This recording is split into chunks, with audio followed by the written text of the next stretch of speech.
This podcast is brought to you by the North Dakota Petroleum Foundation. From heating our homes and powering our vehicles to cell phones, clothing, and medical equipment, oil and natural gas makes everyday life better.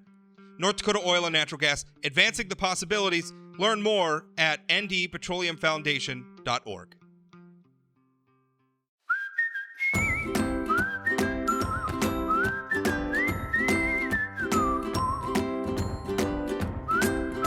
Welcome to Plain Talk, and in a moment we're going to talk about something called 30 by 30. What is it? Well, that's what this show is about. Hey, before we get started, though, I want to thank everybody for listening, as I always do. Thank everybody for subscribing. Seeing in the numbers that more of you are subscribing to the podcast via podcasting platforms like Pocket Cast or Spotify.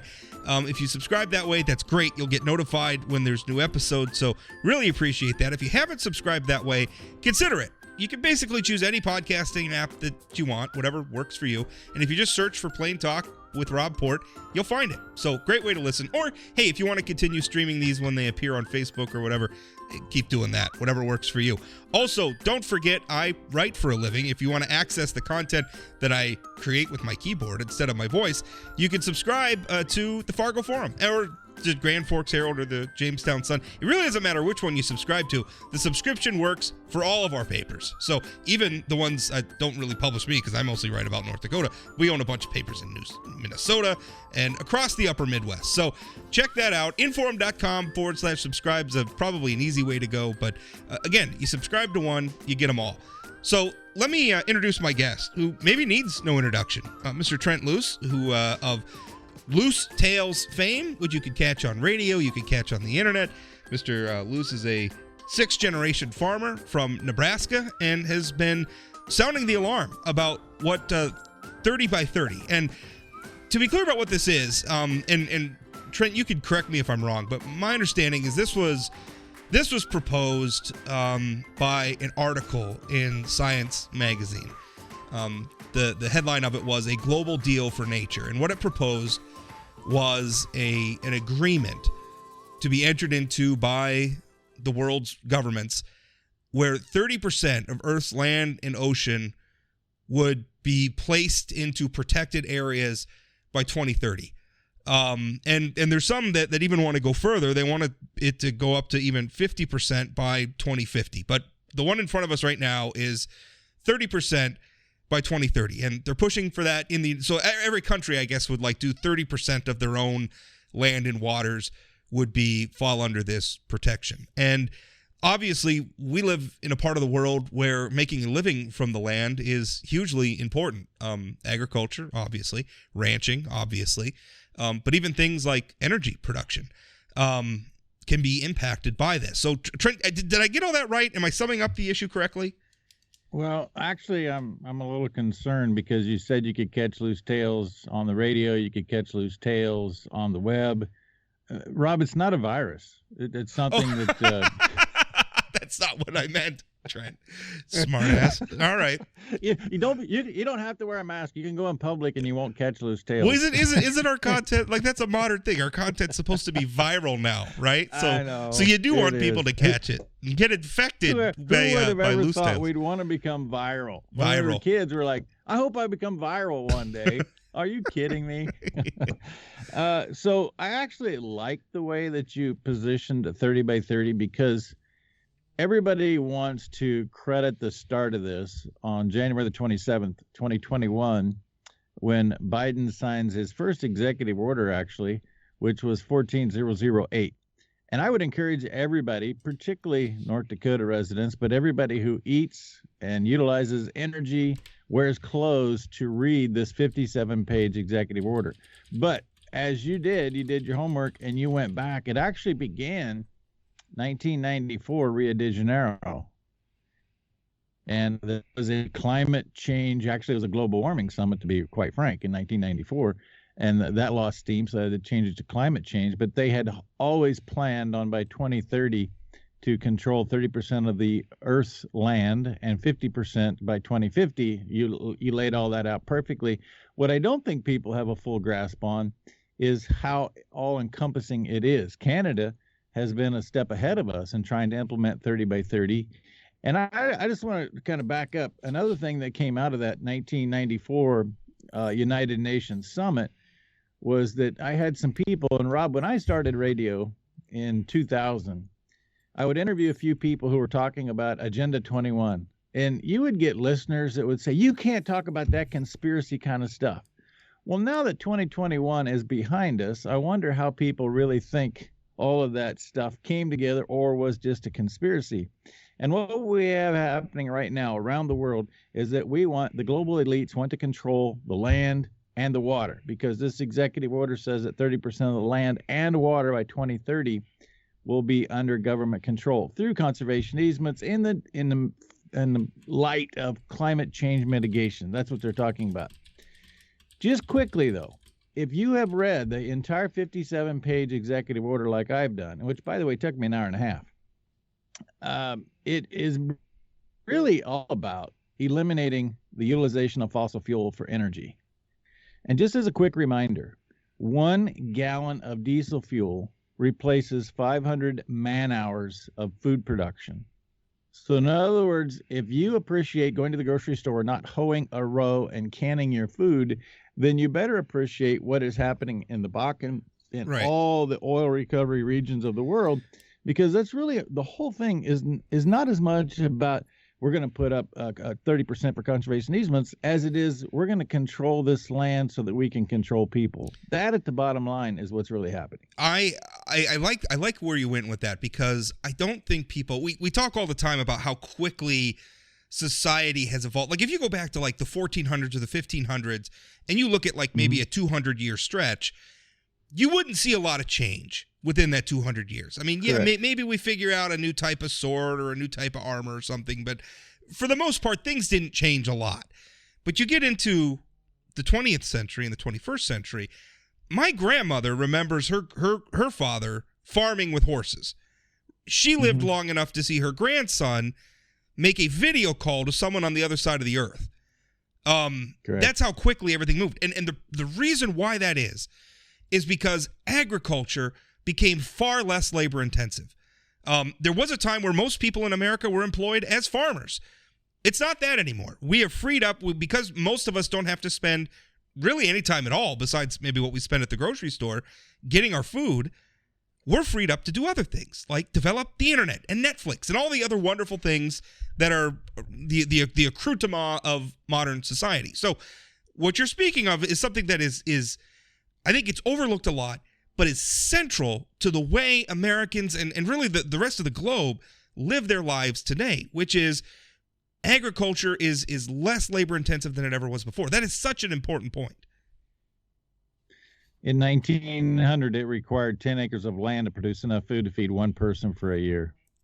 In 2021, it took less than a third of an acre, about a fourth of an acre, to produce enough food to feed one person for a year. That's the science and technology that you're talking about right there. Yeah, exactly.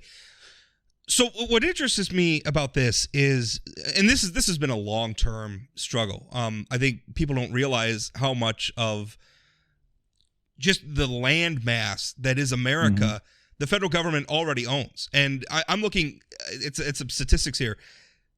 The United States is comprised of about 2.27 billion acres of land.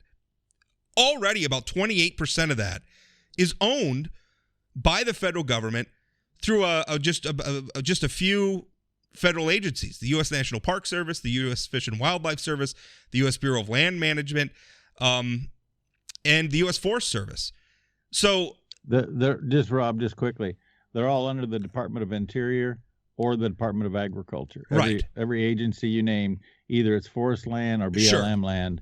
But it's 28.4% of the United States land mass owned by the federal government. So, but don't stop there. Keep going. Okay, well that's what I was talking about, and I guess that was my question for you. Is a lot of times these politicians, like, they make this big bold promise, and then it sounds like it's going to create a lot of change, but in reality, it's like it's not really going to change. You know what I mean? Like, they're almost they're just pandering, right? They're giving the illusion of doing something to satisfy some political base without actually doing anything.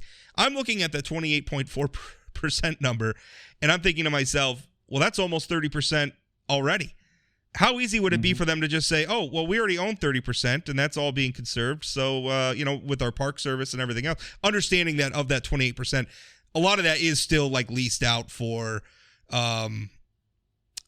ranching or whatever. But I mean, we're kind of close to 30% already, aren't we? Well, what I wanted you to do was add in the state-owned land on top of the federally owned land, which is 4.5%. So if you take the 28.4% plus the 4.5%, 33% of the United States land mass is currently owned by the federal and the state government. On top of that, there's currently 12% of the land owned by individuals who are part of a conservation easement, which is where they're telling us they want to take this. So if you do the math, you're at 33% federally or state owned by the government. And then you have another 12% currently in conservation easements. If you add, which is what they say they want to do, they want to add another 30%. That would be 75% of the United States' 2.4 billion acres, which 1% of which, by the way, is in Conservation Reserve Program at 25 million acres. But you're going to have 75% of the total U.S. landmass controlled by the government. If you think that's a great idea, then you have not paid attention to history and whatsoever. What they are doing, actually, Rob, is reliving the entire Bolshevik Revolution coming out of World War I, and what we would call the Spanish flu. Ironic timing for anybody paying attention that we have the Spanish flu followed by the Bolshevik Revolution, saying that the state's going to own the land, you are going to be peasants upon the land. Here we are globally coming out of, I think we're coming out of COVID 2021, 22, and now we're having the same approach only from a global standpoint. In addition to the numbers that I just gave you where we would talk about 75%, let's remember that everybody wants to call Bill Gates the largest farmland owner in the United States. I get that question every single time I address an audience. Bill Gates is the 51st largest landowner in the United States. There are 50 people, 50 individuals, including Jeff Bezos, including Ted Turner, including John McGlone from Colorado, who's in the telecommunications business. If they really want to put this 30% up in a conservation easements, why don't you talk to the 51 guys, individuals, who own more land than the rest of us peasants out here on the land? I'll tell you why. The answer is quite simple. This is not anything to do with climate change mitigation. This is all about controlling the land, controlling the food, so that we can control people. There's no other way to couch it. It's the one thing we can't make more of is land. And how do they, are they skewing that number because they're not classifying some of those acres as quote unquote farmland? Maybe because Correct. it's just wildland or whatever. That's exactly what they're doing. Ted Turner, pretty much 100% of the land that he owns, and I happen to have the tax assessment records from the land he owns in Nebraska right here in my hand because I went to the courthouses and purchased those. But his land is primarily 100% tillable farmland. Ted Turner owns a tremendous amount of grasslands and forest in New Mexico. John McGlone the same way, a lot of rangeland. So when you question somebody that's trying to propose that Bill Gates is the largest landowner in the United States, well, we were talking about farmland, but there's 50 individuals that own more land than Bill Gates. Let's just let them do the conservation easements as they think is important, and we'll continue to produce food to feed the world. This always becomes kind of because it's one thing for the government to want to do this, right? Because the government has awesome power, and the government can condemn land and just expropriate it, right? I mean, they could just, under the right circumstances, they can just take it from people. There's a difference between that and private ownership. And even if we might still find it objectionable that these very, very rich people are buying up all these acres, there's still a conservative principle there, willing seller, willing buyer. If a willing private seller wants to sell it to a willing buyer, who are we to get in the way of that transaction? Right? I struggle with that. I know we've had conservation debates in the state of North Dakota in the past. In fact, because we have laws over how those laws can, like whether or not nonprofits can sell land that has to be approved by the state government in North Dakota. So I do struggle a little bit with the idea that if you're a private landowner and you want to sell your land to somebody, I may not think that's a good transaction. I may not think you should do that, but who am I to dictate to you what to do to your land? I mean, that's a part of this that gets tricky, don't you think? So there's two examples that I'm going to give you that feed right into what you're talking about. Number one, I get calls at least once a month, sometimes multiple times a week from Oklahoma. Something is happening in Oklahoma that should garner national attention. We can track, and I've been visiting with Governor Stitt's office, in particular Blaine Arthur, who is the Commissioner of Agriculture for Oklahoma. We can track over $100 million worth of farmland that is sold in Oklahoma in the past 3 years to individuals from China. Now, first off, there is a statute in Oklahoma law that says foreign nationals that are not citizens of the United States or companies cannot buy farmland in Oklahoma. So what these individuals from China have done is they walk in. This is the most interesting part of this whole story, Rob. They walk in, and I talked to a guy in Payne County, Oklahoma, who's dealing with this up close and personal. They walk in with backpacks full of $100 bills. This guy I talked to bought a cash counting machine because he couldn't keep up counting the cash that they were buying this farmland in. And then everybody says, well, wait a minute, it's against Oklahoma statute. So what they do is within a first week, they order and buy a grow house for marijuana, legal marijuana in Oklahoma, and that pulls it off of the tax base of farmland and puts it in some medical business. And so they have completely skirted this Oklahoma statute. And I got neighbors calling me saying, hey, they're coming in buying, and they have multiple families moving in on these dwellings. We don't really know what to do.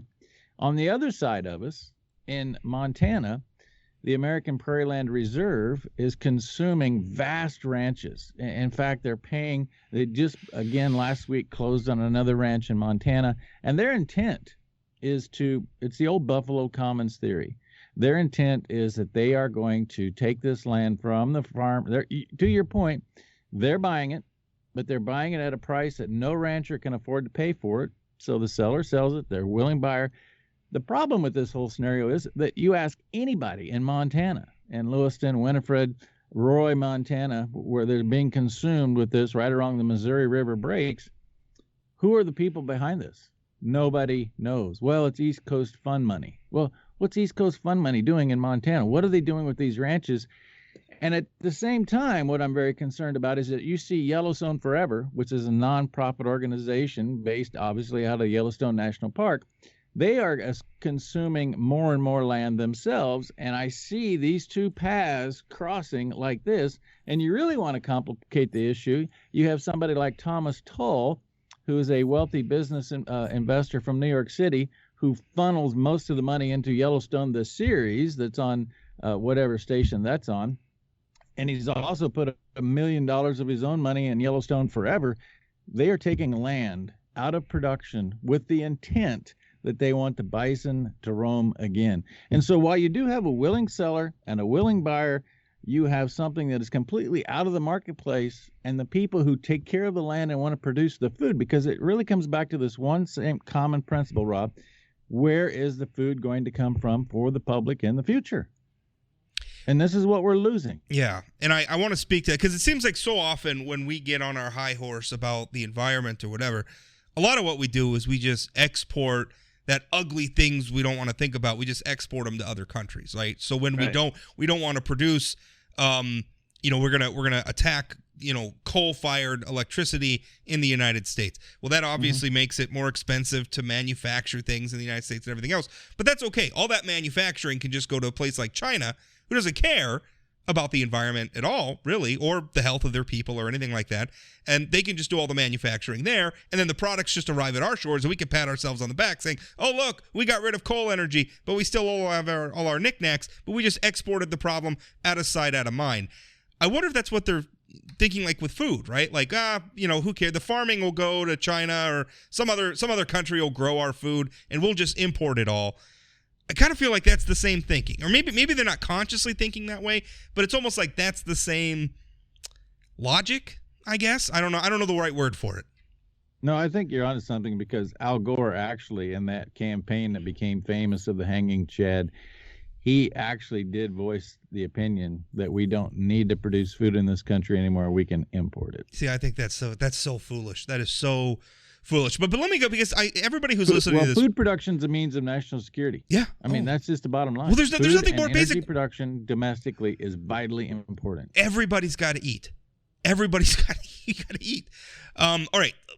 Earlier in the show, though, I think our listeners probably heard you talk. We talked about this amazing evolution. We could talk about like Norman Borlaug and everything else that allowed us to produce more food on less land with less labor, right? Just an amazing achievement that gets everybody's talking about smartphones. This is that achievement by times 1,000. Right. But what about people who are saying, well, of course we could put more land into conservation. We don't need as much land to produce food anymore. What would you say to those people? Well, first of all, we put between 1.5 million and 2 million acres of farmland into concrete condos and consumers each year. The average for the last 30 years has been 1.5 million acres each year to urbanization. So that prime farmland is moving away. The other thing, and this is really my passionate area, Rob, and that is that I know that God put cows on this planet for a reason. The cow has a stomach, which is comprised of 4 chambers and allows it to consume something that nobody else can eat, and that is cellulose material. Most of the cases it's grass, but forbs. And 74% of the Earth's landmass is not suitable for growing crops, and yet this 4-stomached animal can come and eat that and turn that grass into the most nutrient-dense food substance on the planet. You get 9 essential amino acids from beef. You get more of a nutrient-dense profile than any other 3 ounces of food you can find on the planet. And what have we been demonizing for the last 10 years globally? The cow. And so if you look at where we're urbanizing the prime farmland, the best black dirt around the Twin Cities of Minnesota is turning into urbanization. And from Alexandria all the way into St. Paul now, you're driving through homes and urban areas the entire time. That is tremendous rich farmland. So we're urbanizing the areas where they have rich farmland. We're demonizing the cow that runs on land you cannot grow food otherwise for. We're at 12% conservation easements, and we do produce more with less. But we have 7.9 billion people on the planet, headed to 10 billion, unless, in fact, the World Economic Forum is going to take place and we're going to depopulate the earth. We have the ability. Norman Borlaug, great analogy. Norman Borlaug said in a keynote address at the Nobel Peace Prize in 1980, he said the problem is that we will not have a problem feeding the people of an ever-growing population of 10 billion. The problem will be, will the farmers and ranchers be allowed to utilize the technology we discover to feed the ever-growing population? And that's what everything comes back to. We know how to get it done. We just have entities creating hurdles not to allow us to make it happen. It's almost reminiscent of a kind of decadence that has set in historical empires, where it feels like people become so disconnected. Maybe it's hard for people like us to grasp, because we live at the beginning of the supply chain, right? I mean, we live where the food and the energy comes from. And so most of us who live in North Dakota or places like Nebraska or whatever, we're not that far removed from the farm, right? Like my family, I'm not a farmer myself, but you know, I have very close family who are, right? I mean, I remember going out to the farm for like harvest and stuff. I remember these things. So I'm not that removed for it. But I think there's millions and millions of Americans who are just they're not connected to this reality. And I think it's like with so many other things in our society right now, it's so hard to talk to one another, because it's like we're living in different worlds. And in a lot of ways, we really are. So I guess that's my question to you. This can't just be, I don't think you can win this debate pushing back on 30 by 30 just by organizing farmers and ranchers and people who understand how this stuff actually works. I think you also have to persuade the people who are disconnected from this stuff, who have maybe lost their memory of our agrarian past. How do we reach those people, Trent? So I asked that question for 20 years with radio broadcast, and this is my 22nd year. So the 2 years, the silver lining in the storm that we have happening, caused by government in the name of COVID, is that I have had the opportunity to have interaction with people I could have never talked to before. Rob, last year, 2021, I actually addressed audiences in 41 states, many urban audiences, about 30 by 30. But the bigger picture, what you and I have already talked about, which is domestic food production and fuel production as a means of national security. And I have people line up and tell me, I never thought about that, but I can see in my grocery store I'm not getting access to what I once did. I need to know more about what I need to do for the future.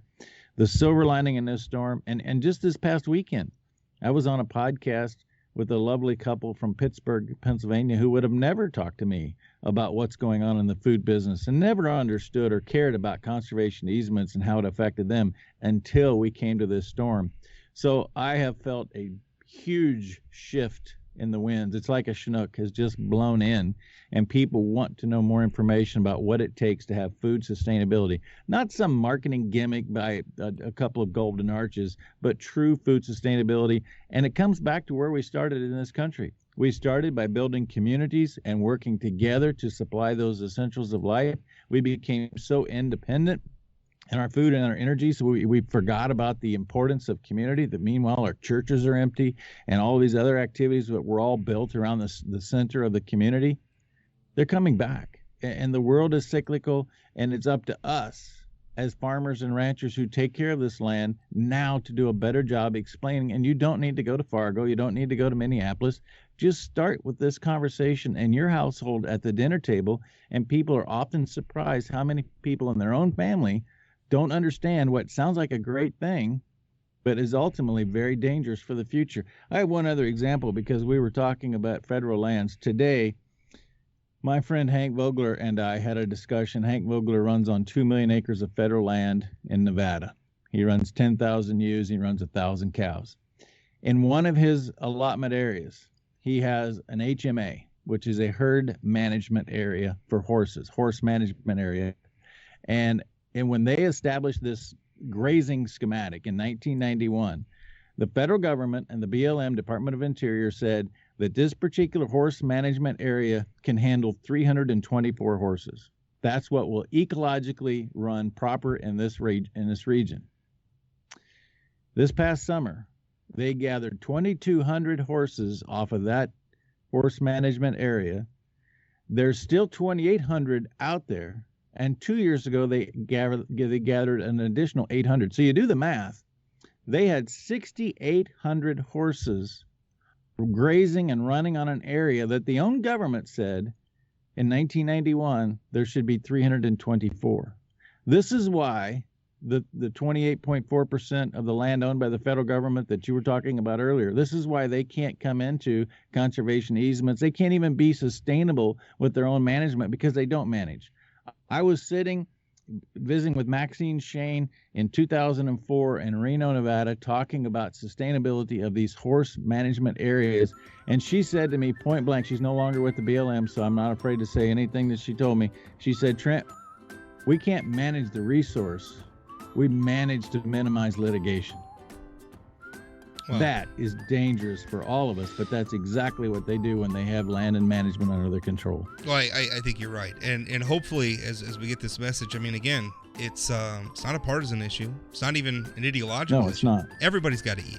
Everybody needs this land to be protected. So, important debate. And Trent, thank you for coming on and helping educate us, and I certainly appreciate it. My pleasure, Rob. It's been too long. Look forward to seeing you soon.